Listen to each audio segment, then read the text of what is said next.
Hello everyone. इस session में हम फॉर लूप की वे ऑफ वर्किंग को डिस्कस करेंगे।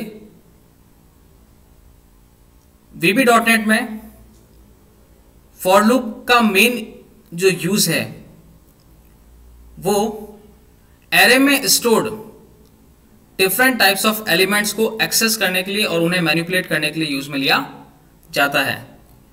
It means if we want to access an element of an array, at that time we will use for each loop. In other words, we can say by the help of for each loop we are able to access the elements of an array as well as manipulating the element of array. For each loop एक ऐसा loop है जो कि array में stored जितने भी number of elements हैं, means array it's a simply type of collection of different types of variables,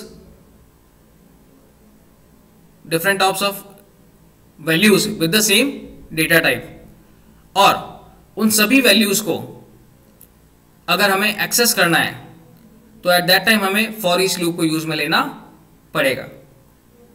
इस एग्जांपल के थ्रू हम फॉर ईच लूप की वे ऑफ वर्किंग को डिस्कस करेंगे। सबसे पहले मॉड्यूल 1, हमें यह ध्यान रखना है कि module 1 it's a console based application program. So firstly we will start VB.NET along with the console based application, and in code editing window we wrote this code। हमें इस कोड को उसमें लिखना होगा। सबसे पहले module 1 it's a name of a module. Sub main function it's a beginning of our program. In other words, we can say a entry level of our program for compiling our program from this point. After that, एक मैंने comment दिया है the input array. It's a single quote which is specify its statement is act as an comment.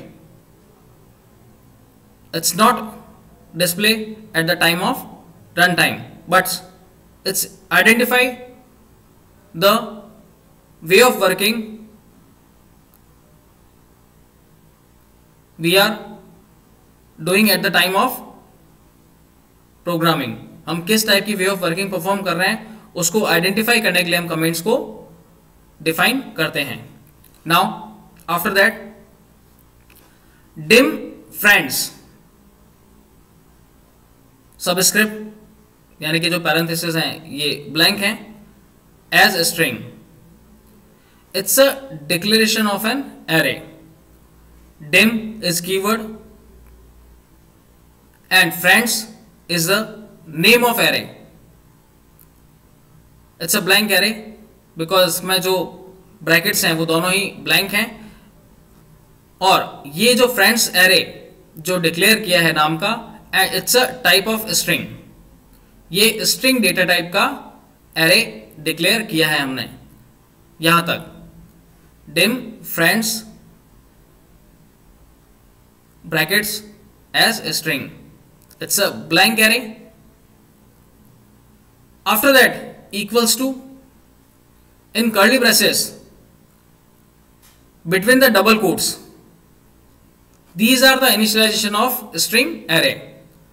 These are the different types of values like Ritu, Dugu, Divu, whatever it may be, anything. The name between the double quotes, it's depend on the user, वो इसमें कोई भी नाम लिख सकता है, and it's segregated by the commas, and after that curly braces close।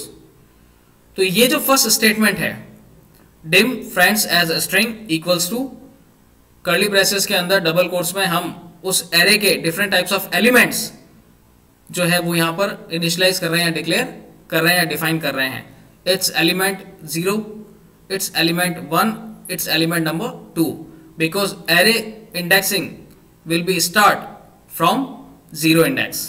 So it's 0, 1 and 2. It's an initialization of array.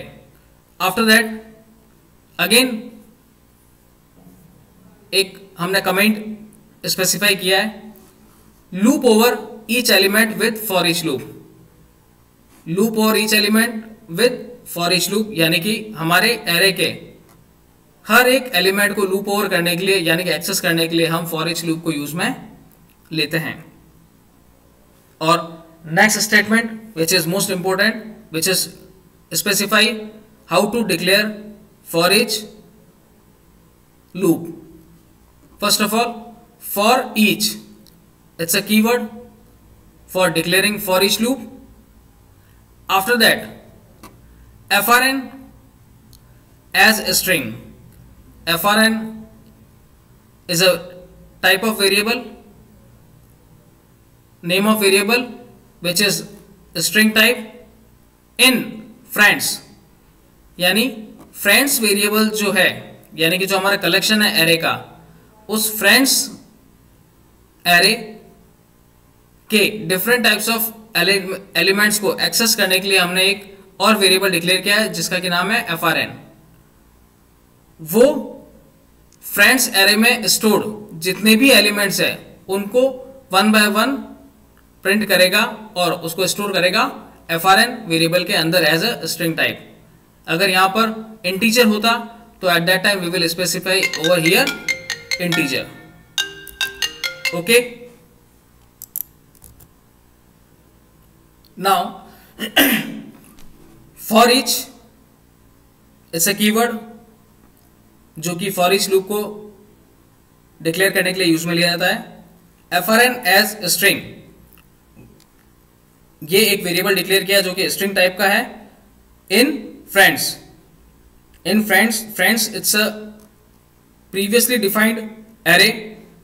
ये friends जो एरे डिफाइन किया है उसके हर एक एलिमेंट को एक्सेस करने के लिए हमने एक स्ट्रिंग टाइप का वेरिएबल यहां पर डिक्लेयर किया है जो कि इस फ्रेंड्स में स्टोर्ड हर एक एलिमेंट को वन बाय वन स्क्रीन के ऊपर प्रिंट करेगा.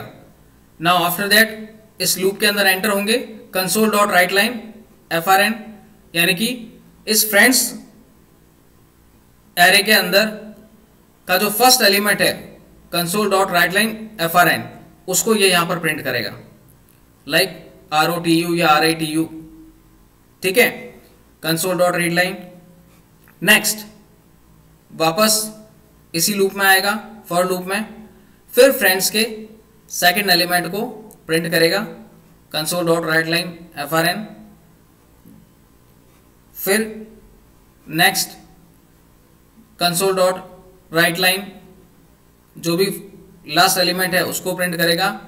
फिर वापस नेक्स्ट करके इसमें जाएगा और देखेगा कि नहीं, अब जो फ्रेंड्स वेरिएबल है उस फ्रेंड्स एरे ऑफ कलेक्शन जो है उसमें जितने भी नंबर ऑफ एलिमेंट्स थे उन सबको आपने प्रिंट कर दिया है और अब फ्रेंड्स एरे में कोई भी वैल्यू नहीं है या कोई भी स्ट्रिंग नहीं है. एट दैट टाइम वो इस लूप से बाहर आ जाएगा. और नेक्स्ट एंड सब और एंड मॉड्यूल. एंड सब मेन फंक्शन की एंडिंग को डिनोट कर रहा है, एंड मॉड्यूल हमारे प्रोजेक्ट को या हमारी वे ऑफ वर्किंग को डिनोट कर रहा है कि यहाँ पर आपका जो मॉड्यूल है वो यहाँ पर एंड हो गया है.